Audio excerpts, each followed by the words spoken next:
Hi, this is I Think I Can Write, I'm not Mark Brown. I recently had the opportunity to play Celeste, a platforming game where you play as Madeline, a young woman who's on a quest to climb Celeste Mountain. Despite not being a devout fan of platformers, I found myself captivated by Celeste.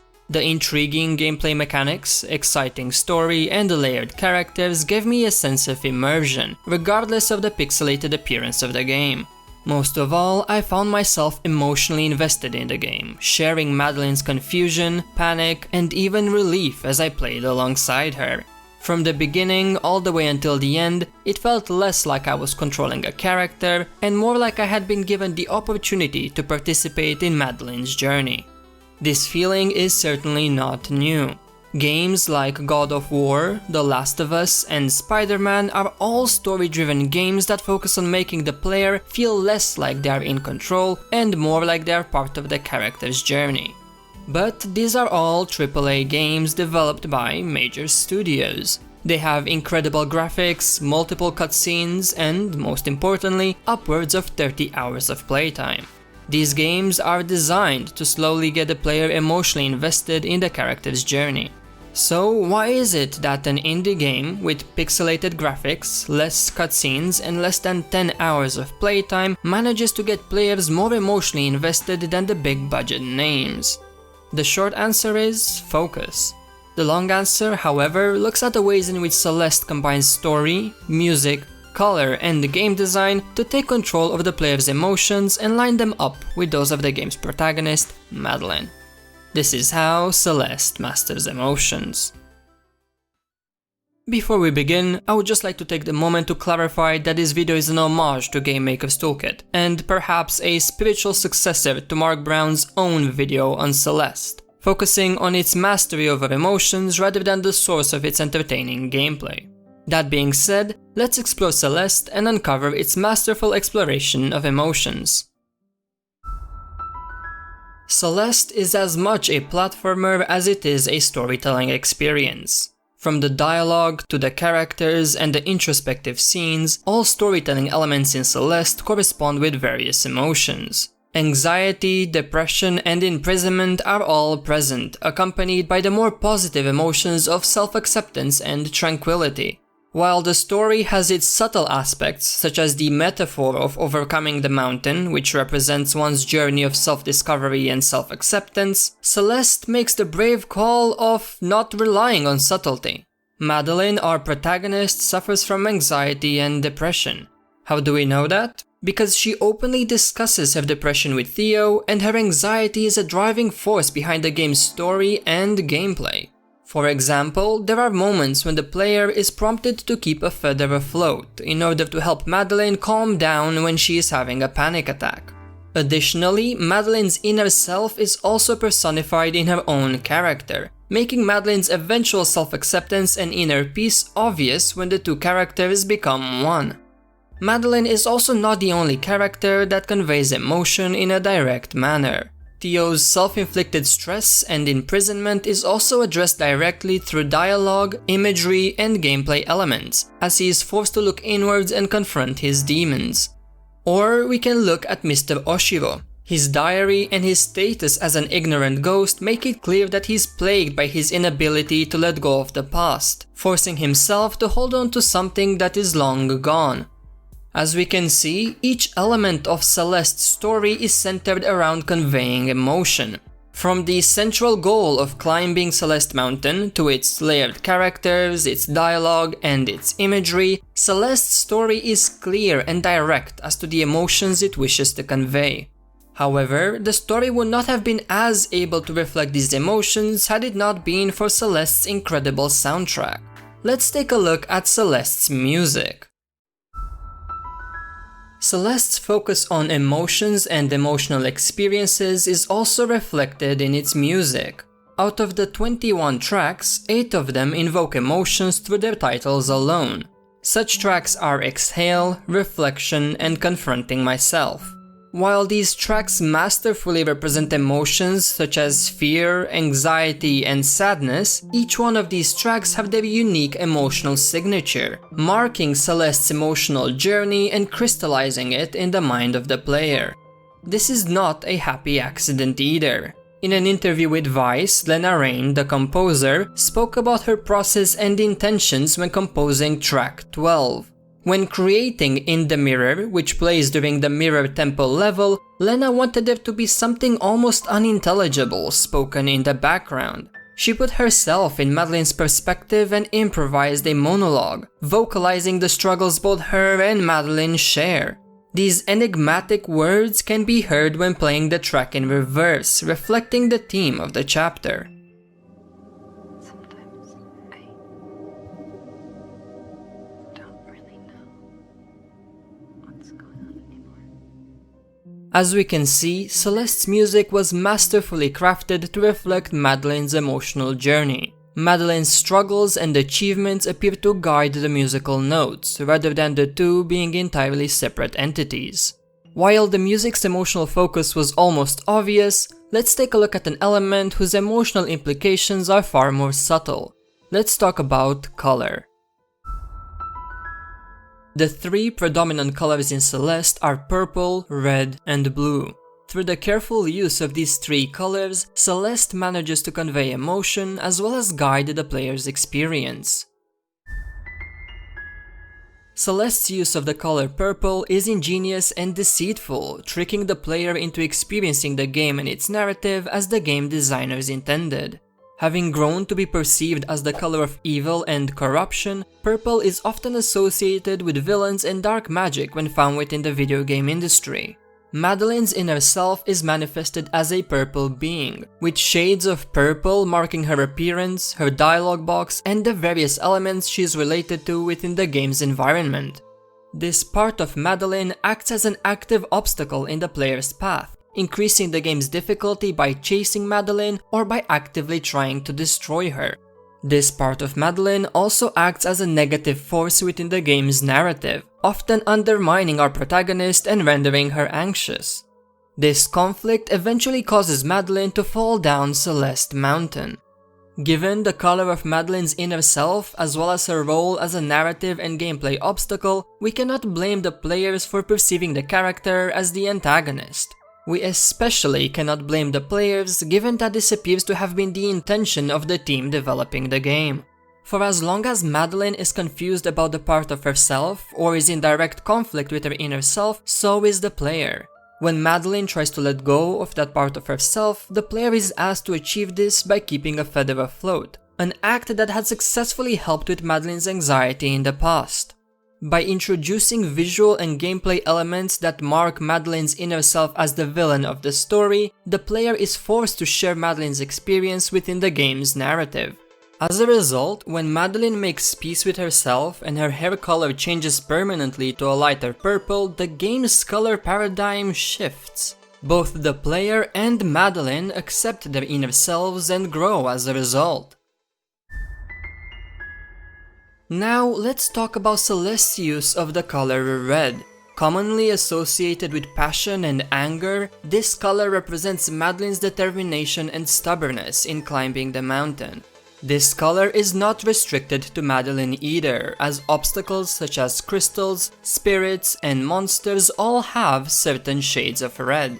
There are also red bubbles which will transport you forever unless they hit an obstacle or they are cancelled by the player. Finally, it's no coincidence that the optional collectible in the game is a strawberry, its red color reflecting the determination required to collect them. Then we have the color blue. Celeste uses this color to represent two largely opposite emotions, tranquility and sadness. While the mountain's blue color is certainly determined by geographical reasons, it also serves to reflect the sadness of those that wish to overcome it. Once players near the summit, the use of the color blue is used to reflect tranquility and peace of mind instead. But blue is also present in object design, often representing obstacles or danger such as the crystals that will kill you if you touch them. The aforementioned duality of the color is present in level design as well, as the player may use clouds and electrified pads in order to propel themselves upwards and regain their dash ability. Perhaps the most interesting aspect regarding Celeste's use of color is its dual presence. While purple, red, and blue are used in the environment to mark villains and deadly obstacles, they're also present within Madeline. If Madeline's hair is purple, the player knows that they have 2 dashes available. They are also reminded of Madeline's acceptance of her inner self. If Madeline's hair is red, the player knows that they have 1 dash available. This color also reflects Madeline's stubbornness and determination in climbing Celeste Mountain. If Madeline's hair is blue, the player knows that they don't have any dashes available. This color, almost identical to the deadly crystals and the snowy mountain, acts as a warning, urging the player to be cautious. Whether it is within the environment, the other characters, or within Madeline herself, Celeste's use of color is certainly intentional, meant to keep the player on the same emotional path as our female protagonist. As a final point, let's explore Celeste's game design, looking at how the game's varying difficulty guides the player on Madeline's emotional journey. While Celeste's game design perfectly combines story, music, and color in order to guide the player's experience, I would like to focus on 2 other elements for this section: difficulty and level design. When concerning difficulty, most games fall under one of 3 categories. The first category is that of games which become less difficult over time. These are games such as FIFA and Crash Team Racing, where the player's success is largely dependent on their skill. In these games, once the player has developed their skill within the game will gradually become easier. The second category is that of games which become more difficult over time. These are games such as The Binding of Isaac, where the game intentionally becomes more difficult as the player progresses. Whether it is through increasingly stronger enemies or increasingly difficult challenges, these games actively work to stop the player from feeling as if they cannot develop any further.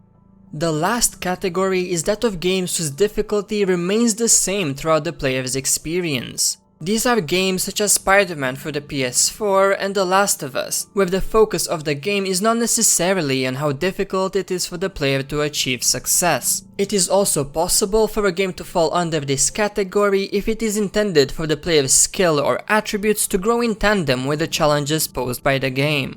Which one of those categories does Celeste belong to? Well, none of them.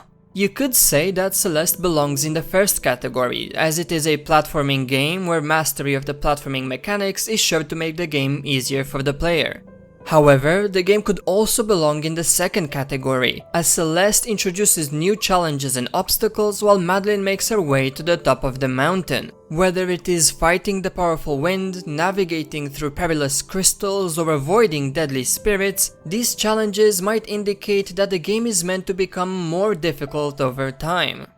Yet, it is not impossible for Celeste to belong to the third category instead. As all of the new obstacles are different in nature and are more difficult than the first chapter in different ways, you could say that the game's difficulty remains the same. Celeste's focus on story would certainly support this argument.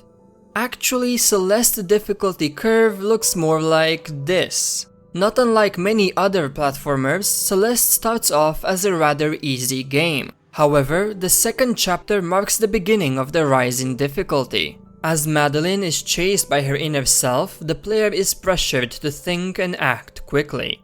The third chapter introduces moving spirits that will kill Madeline on contact, as well as spirits that will emerge from where she has previously stepped. This pressures the player to act precisely without being able to retreat.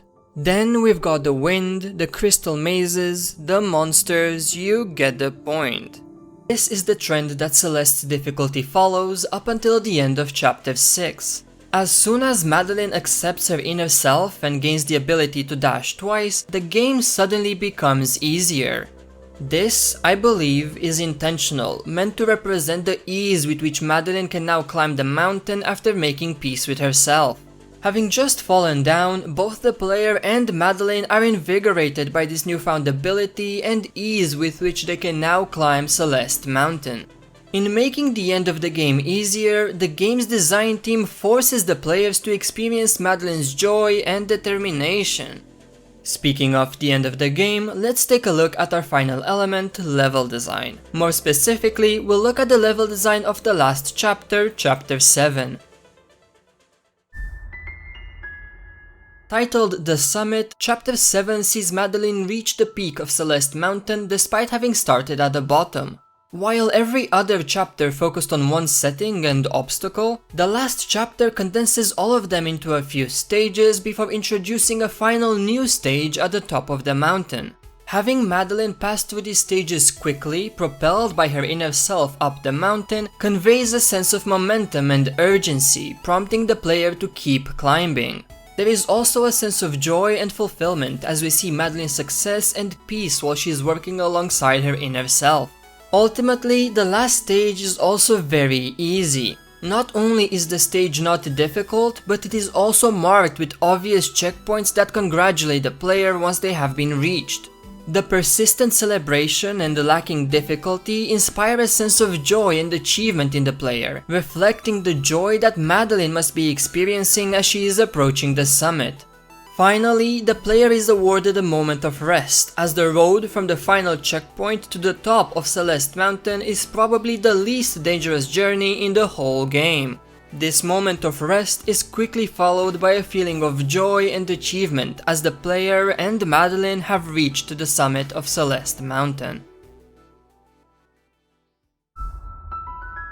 So there you have it. Celeste's careful use of story, music, color, and game design has created a game with a great emotional impact. From the lows of anxiety and depression to the highs of joy and self-acceptance, players experience it all alongside Madeline. Whether intentional or not, Celeste has crafted a unique emotional experience that will remain unrivaled for years to come. As one of its players, I am eternally grateful to have experienced it. Thanks so much for watching. There's a post on my Patreon where I talk more about the process of making this video, looking at the editing style, audio, graphics, thumbnail, and even description. Those who back the show at £2 or more can watch the video and support our channel. Don't forget to subscribe and hit the bell button if you want new game design content to keep appearing in your sub box. See you later.